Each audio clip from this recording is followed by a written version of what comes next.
Hi, it's Patty, and I need to talk a little bit about bad things. It's not that it's bad, but it's bad for me. I've been not following a healthy lifestyle for the past month, and I feel terrible. I look terrible. I feel bloated, lack of energy. I don't feel like I'm shining. Anyway, I'm just like really disappointed in myself. You know, for like during the school year when I have like a structured schedule, things flow easily. You know, there's a time for everything.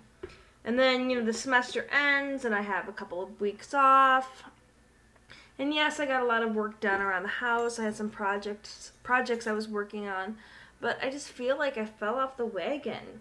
You know, I went out a lot. I visited a lot of friends, and I started eating a lot of cooked foods, and I overdid it on the salt. And my body is just like, because I think it's so sensitive, it just totally backfired on me. I mean, I feel and look like crap. I look terrible right now. I don't even like looking at myself. And so I need to do something drastic to get me back on track because I don't want to live like this. I know what it's like to be healthy, and I want to get back to that point. So, I've been reading a lot about you know, what I'm a really big believer in is the body's ability to heal itself. And different individuals that have created programs to support this. And two in particular that I've been studying quite a bit include the Gerson therapy as well as the Hippocrates Health Institute. And both of these therapies help individuals that want to take charge of their health and possibly reverse a chronic disease, or just basically just get their body back into an optimal state. So the therapies have some similarities. They're similar because they focus on a kind of a raw vegan diet, high in plants, you know, a lot of plant-rich food. But there's some slight differences. So I've decided to create my own program, my own 7-day detox program that incorporates kind of what I feel I can benefit from both. So what will I be doing for the next 7 days? I'll just give you an overview. One thing I'm going to be doing is juicing. And I've been meaning to juice, but I've got now a purpose, a focus, a plan. I'm growing, by the way, I'm growing some of my own greens in the form of wheatgrass, and soon I will be growing and sprouting sunflower seeds, and I will have those greens as well. So I'm starting with the wheatgrass. And I've heard a lot of amazing things about wheatgrass from the Hippocrates Health Institute. Wheatgrass, you know, 2 ounces of wheatgrass have so...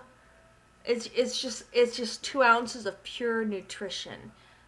The amount of chlorophyll, it's a complete protein, meaning that it has all of the essential amino acids, so many nutrients, so many life enzymes, that when you take wheatgrass, 2 ounces on an empty stomach, it's like you're just taking love and you're just spreading it and infusing it into all of your cells.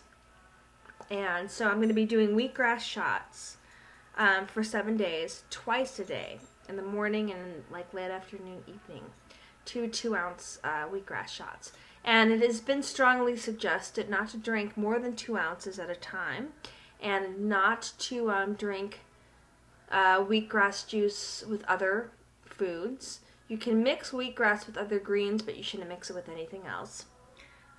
So yeah, I'm going to do a lot of wheatgrass. In between that time, I'm going to make meals out of green juices using greens such as kale, chard, spinach, parsley, arugula, cilantro, and to make those green juices more palatable, because I'll be drinking a lot of that, like maybe 100 or more ounces. I'll be mixing the juice, the green juice, with apple, maybe some root vegetable like carrot or beet. So doing that. And then if I feel like I need the extra sugar, I might eat just watermelon by itself. If I can get my hands on some organic watermelon, I'd like to make like a watermelon smoothie. Or make some fruit juices of like oranges or pineapple. And so, yeah, that's what I'm going to do. It's going to be just pure, high nutrient, mostly juicing foods for 7 days in a row. Then, while I'm doing that, because my body's probably going to go through a major detox, because in addition to eating all of the cooked foods I've been eating lately, I've been drinking a lot of coffee, too much coffee, in the form of vegan mochas.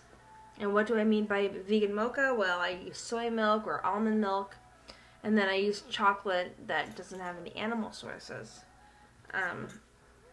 So I'll be detoxing off the caffeine and the cooked foods, the salty processed foods. So giving all of that up and just immersing my body in this green chlorophyll-rich juice. My body is going to be releasing a lot of toxic matter. And what organ or organs help to detoxify the body? Well, primarily the liver. And I really want to support the liver during my detox. So, you're all going to think I'm crazy, but that's okay. You probably already think I'm crazy. I'm going to be doing a lot of coffee enemas. And the coffee enema basically involves taking coffee. And you have to prepare it in a certain way. And I got this from the Gerson therapy. Basically, you heat up about a quart of water, add 3 round tablespoons of organic dark roasted coffee, and let that come to a boil. Boil it for 3 minutes, and then turn the heat down, and for 15 minutes, simmer it on low heat. And once you've done that, then you pour off the liquid portion. Don't pour the grounds.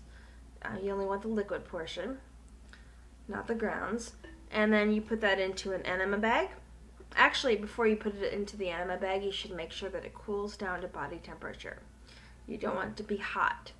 And you put it in the enema bag, and then you insert that into the distal end of your large intestine, your rectum.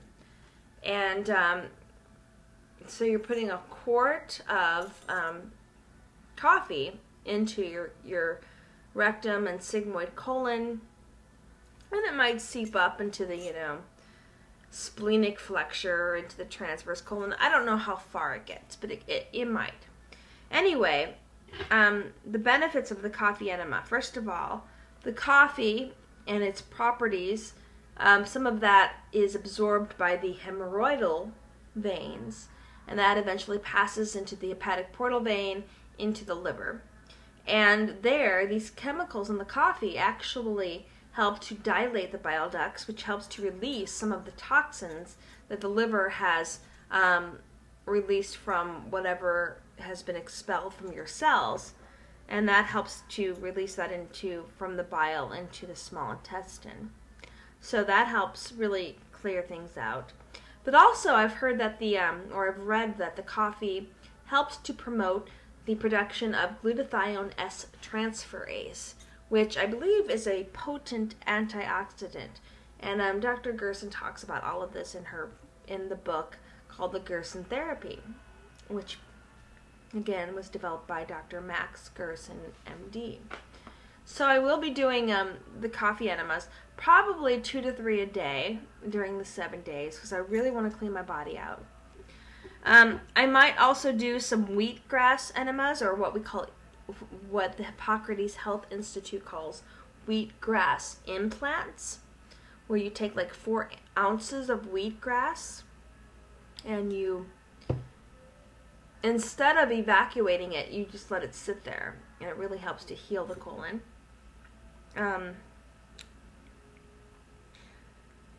And so That's what I'm going to do for 7 days, and I'm going to be hardcore about it. And I really want to clean up my body. I really want to get back to where I was. And I'm hoping the next time you watch this video, my eyes are brighter, my face is clearer. I look really swollen right now, don't I? I mean, I look disgusting. Ugh, I don't like how I look. I'm ugly. I'm disgusting. Don't look at me. Anyway, that's it.